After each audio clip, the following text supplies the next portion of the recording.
So we just had the newest Diablo 4 developer live stream where we got a ridiculous amount of information on everything coming with the Vessel of Hatred expansion, which does include all of Season 6. We also got to see the new Season 6 mechanic and content, which is the main thing I wanted to go over in this video. And Season 6 will be launching alongside Vessel of Hatred, but keep in mind, certain things are only going to be with the expansion, so you have to purchase the expansion to get, but a lot of stuff is also coming permanently to the game, or specifically with Season 6, which you don't have to purchase anything to play all of the stuff coming with Season 6. And we did get some bullet points of things coming permanently to the game that's technically being launched with Season 6. So like in Season 4 and Season 5, all the big overhauls we got were launched with those seasons, but there were permanent additions to the game. And again, you don't have to spend any money to get any of this either. And these bullet points are more skill points, the new skills, which I was actually surprised. I thought all of the new skills for the classes were specific to Vessel of Hatred, but all of the new skills, the new capstones or new passives, all of that's in this season. More Paragon points, new legendary glyphs, new legendaries, uniques, and mythic items, and all the new difficulty levels. So pretty much a complete overhaul to like Paragon, leveling, all the difficulties, all of that stuff is coming with Season 6 and are permanent additions to the game. But that brings us to what is going to be specific to Season 6, which is going to be the Season of Hatred Rising. And the new content specific to this season is going to be in two parts. The first part is going to be the Hatred Rising event. So kind of similar to Hell Tides or the Blood Tides in Season 2, there will be a part of a map in one of the regions that's taken over, and it's going to be the Hatred Rising event. Now these events are going to last for 10 minutes, and there's going to be a 5-minute downtime in between them. So they're going to be up constantly, and you're always going to be able to go farm them if you want to farm them. And they actually didn't go into a bunch of specifics on what you're going to be doing in this event before the main portion of the event spawns. So it sounds like there's just going to be bunches of enemies. They're going to be able to ambush you through these different portals, but the main section of the event is the Realm Walker, which is this massive creature with a portal on its back. And for part of this event, the Realm Walker is going to be burrowed in the ground, but at some point during the event, the Realm Walker is going to pop out of the ground and they're going to start walking around that region. Now, when they're walking around, they're going to be immune to damage, but they're going to be constantly spewing out a bunch of new enemies. There's going to be these constant portals popping up that spawn a bunch of different enemies. So you're basically following this big Realm Walker around the map as they spawn just hordes of enemies. And while the Realm Walker is completely immune to damage, if you kill enough enemies while following it around, it'll start to spawn these elite enemies that when you kill those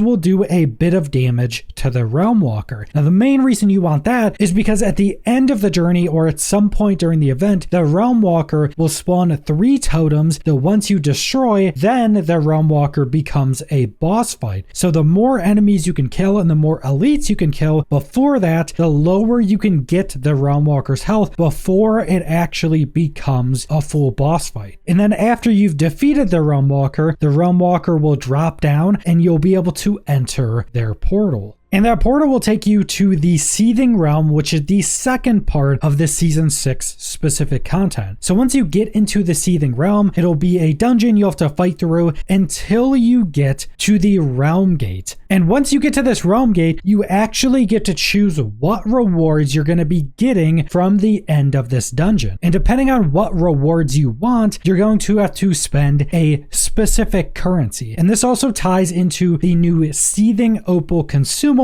items for this season. 5 different choices you have at this Realm Gate. Whichever one you choose is going to determine which one of these Seething Opals you get at the end of the dungeon. You also get a bunch of other loot, but the main thing you're choosing here is the Seething Opals. And these Seething Opals are going to be pretty crazy consumables that give you just a ton of additional loot depending on which opal it is. So you have the Seething Opal of equipment, which will take 25 Murmuring Opals to choose. You have the Seething Opal materials, which will take 5 Murmuring Murmuring Opals. The Seething Opal of Torment challenges will take 200 sigil power, and specifically with the Seething Opal of Torment, you'll have to be in Torment difficulty to earn that one. Then you have the Seething Opal of Gold, which will cost 1 iron chunk, or the Seething Opal of Socketables, which will cost 3 angel breath. And also with the Seething Opal of Socketables, you will need a Vessel of Hatred to get that one as well. Now for every single one of these Seething Opals, you'll get 2 different buffs. First off, you'll get a 15% increase to experience, which should be multiplicative like the other consumables. This will stack with your normal potion and your incenses, so that'll just be a massive experience increase. And then you'll also be getting the effect that kills accumulate reputation with the Zakarum Remnants, which is the reputation track for the season. It's going to work exactly like the reputation track from season 5, except when you have one of these active, killing anything anywhere will give you reputation, so you can choose where you go farm reputation at. But then every one of these Seething Opals will give you different buffs depending on which one it is. So the Seething Opal of Gold causes enemies to routinely drop additional gold. The Seething Opal of Torment will cause enemies to routinely drop additional Artificer's Stones and occasionally drop boss summoning materials or infernal compasses. The Seething Opal of Materials will cause enemies to routinely drop herbs and crafting materials, and the Seething Opal of Equipment will cause enemies to routinely drop additional equipment. And when talking about the Opal of Equipment, they did mention that you would just be getting bags of additional loot. I'm not sure if all of these opals will just be giving you bags that you open up for that loot, or if that's specific for the Opal of Equipment. Then finally, for the Seething Opal that's specific to Vessel of Hatred, we have the Opal of Socketables, which enemies routinely drop additional gem fragments and occasionally drop runes. And that's why it's specific to Vessel of Hatred, because runes are also specific to the expansion. So you defeat the Realm Walker, enter the Seething Realm, you defeat enemies until you get to the Realm Gate, you choose which reward you want at the end of the dungeon, or more specifically, which Seething Opals you want. Then you progress throughout the rest of the dungeon, which will take you to a big chest at the end. When you click that chest, it's going to be a cursed chest, so it's going to be an event where you have to kill a bunch of enemies. Once you've completed all of that, you will then get all of your loot, and this will always give you 2 Seething Opals, and these last 30 minutes at a time, and you're able to pretty much infinitely farm these as long as you have the small amount of resources to choose which opals you want. And then you will just also be getting a bunch of additional loot at the end when you open up the chest after completing the dungeon. And something that was also mentioned that they didn't show was that the Seething Realms will have a new goblin in them. Now presumably this goblin is probably just going to give you a bunch of Seething Opals on top of a bunch of additional loot, but maybe it's something crazier than that. And it does seem like the developers are keen on adding in new goblins to a lot of new systems. And I will say that this season's event seems a lot more interesting than most of the other open world events. Having this massive Realm Walker that you just follow around while it spawns hordes of enemies you have to defeat is much more interesting of an event than just going to an event that just sits in one location, you do your normal event things and then leave. This one just seems a lot more interesting, and I do like how it's essentially 2 different events tied together. After you get done with the Realm Walker, you obviously go in the Seething Realm, and then you have some agency on choosing your reward, and these Seething Opals are going to be the most lucrative part of the season. Just getting tons of additional loot, doing the same things you would normally be doing is going to be incredibly strong. Obviously, it's going to be giving that massive experience increase, so I'd probably recommend that one of the first things you do once the expansion and season 6 releases is to go do one of these events at least, to be able to go get your 2 different opals, because that will just allow you to level much faster and just give you tons of additional loot. Now you obviously are going to need a little bit of resources, but the Seething Opal of Gold just takes 1 iron chunk, and that's probably one of the first things you would want anyway. Maybe if you can get 25 Murmuring Opals pretty quickly to go do it. You can get the Opal of Equipment, which could be really good for leveling as well, especially very low levels. You could go get that Opal of Equipment, and once you're killing stuff, you're just getting these bags of additional loot, which could be very, very strong while leveling up, especially in those early levels that go very quickly and can go even quicker if you actually have some items. But that's all I want to go over, so thanks for watching.